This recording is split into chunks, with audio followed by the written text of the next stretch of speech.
Russian air defenses that once dominated the battlefield are being picked apart with surgical precision, not by lone wolf pilots, but by something entirely new. The Ukrainian F-16 pilots fighting to hold back 50,000 Russian troops in Sumy Oblast aren't fighting alone anymore. More and more, the Air Force's jets fight as teams, Euromaidan press reports. As the Ukrainian Air Force takes delivery of up to 85 Lockheed Martin F-16s from a Danish-Dutch-Norwegian consortium, as well as a dozen or more Dassault Mirage 2000 fighters from France, the Flying Branches fleet is getting much more diverse. The upgraded Western types complement a pre-war fleet that had around 125 Sukhoi Su-24 bombers, Su-25 attack jets, Su-27s, and Mikoyan MiG-29 fighters. But one of the most important updates to Kyiv's air arm isn't technological, it's procedural. Ukrainian pilots now fly in complex packages, where each plane supports the other planes in the same formation.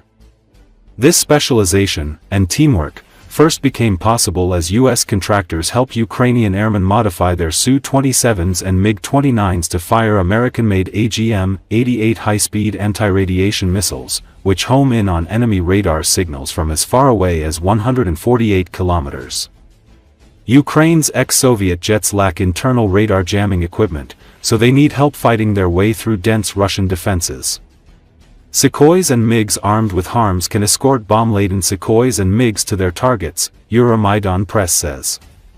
The arrival of the first F-16s back in August, and the first Mirage 2000s in February, allowed even more complex strike packages. Unlike the Sukhois and MiGs, the F-16s and Mirage 2000s do have internal radar jammers. Sometimes when we arrive, there are already F-16s waiting there, or sometimes Mirages, a Ukrainian fighter pilot said in an official video from March. The F-16s and Mirages either cover the whole package that is sent there to strike our enemies, or also strike themselves, the pilot said.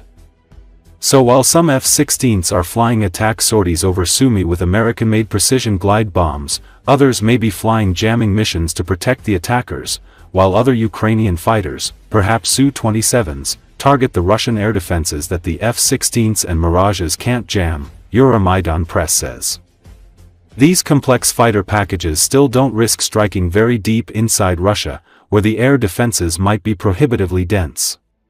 Currently, we can only strike at tactical depth, the pilot in the March interview conceded. That means tens of kilometers rather than hundreds of kilometers.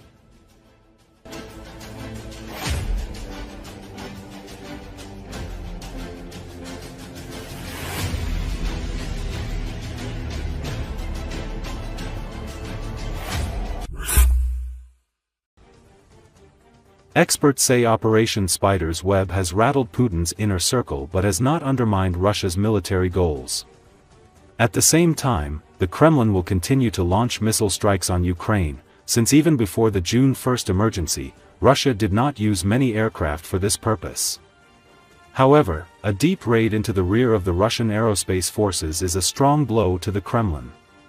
All this time, Moscow was confident that aircraft like the Tu-95 and Tu-22 were less vulnerable than Putin's ground forces, Bloomberg reports. Officials close to the Kremlin confirmed the destruction of at least 10 aircraft. And one Western official said that the Russian aerospace forces lost 7 Tu-95 and 4 Tu-22 aircraft. The EU said that the special operation, Web, raised the fighting spirit of Ukrainians. The White House said that it knew nothing about the operation and wanted the war to stop. The Kremlin media has said virtually nothing about the SBU drone attack on Russian airfields. Moreover, those who did say something tried to downplay the consequences of the Ukrainian attack.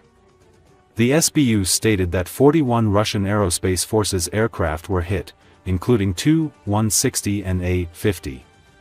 The special operation, Web, has caused a lot of criticism in the Russian Federation regarding the special services and the effectiveness of air defense systems. In a statement, Russia's defense ministry confirmed that Ukraine had launched drone attacks against 5 airfields, including one in the Amur region, which is 5,600 kilometers from the border with Ukraine. Russia said 3 of the attacks were repelled, but that several aircraft on 2 bases caught fire. The airstrips were at the Olynya Air Base, which is above the Arctic Circle, and the Belia Base in Siberia, which lies more than 4,000 kilometers from Ukraine. We expect in a day or two to have higher resolution satellite imagery of those bases, said Jakub Janowski, who is based in Prague and an administrator of the website Oryx, which tracks Ukrainian and Russian military equipment losses. The drone attacks won't completely stop Russia from launching more missile attacks, but Russia will have to be way more careful and move additional air defenses to the rear, Janowski said. It would be an additional strain on their already stretched resources.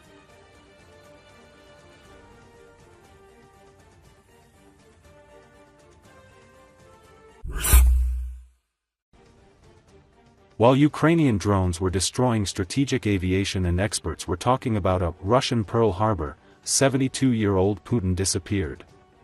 No appeal, no orders, not even words, only deathly silence as a symbol of weakness, observers say. The Moscow Times writes about this. The most high-profile attack by Ukraine in the entire war. According to OSINT analysts, at least 13 strategic bombers were destroyed at bases in the Murmansk, Irkutsk, Ryazan and Ivanovo regions. According to Ukrainian data, up to 40 aircraft were damaged or destroyed, which could be a third of Russia's entire nuclear aircraft fleet. The world waited for a reaction, but Putin disappeared. Saturday, bridges collapsed in Bryansk and Kursk regions, 7 dead, hundreds injured. Sunday, attack on key strategic aviation bases. Monday, Putin congratulates on the Baikonur anniversary. Not a word about the tragedies, not a hint about what is happening. The 72-year-old president, who recently threatened the world with unparalleled responses, is now hiding behind the press service.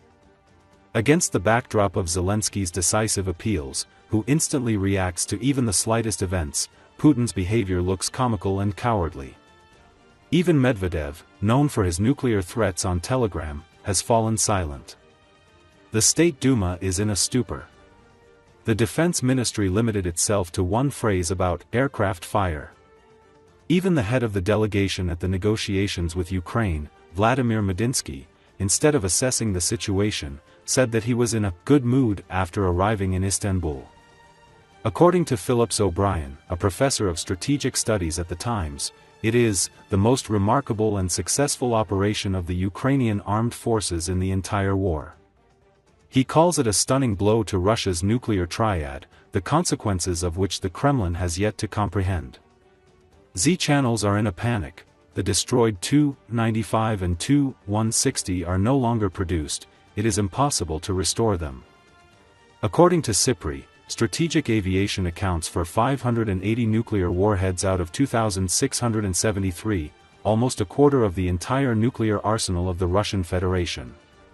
Experts believe that if a similar catastrophe had happened in any other nuclear power, its leader would have come out to the people, addressed them, explained, and reassured them. But Putin, an aging dictator of retirement age, chose to disappear from public view as if the blow had never happened. The funniest or most pathetic thing is the reaction of federal TV channels. In their evening news broadcasts, Channel 1 and Russia 1 devoted less than 40 seconds to the largest drone attack on strategic aviation. They simply read out a dry report from the Ministry of Defense and immediately moved on to the holidays and the weather. It feels as if the Kremlin hopes that if it keeps loud and long silent, the attack will be forgotten on its own. Russia loses again and again, pretends that nothing happened.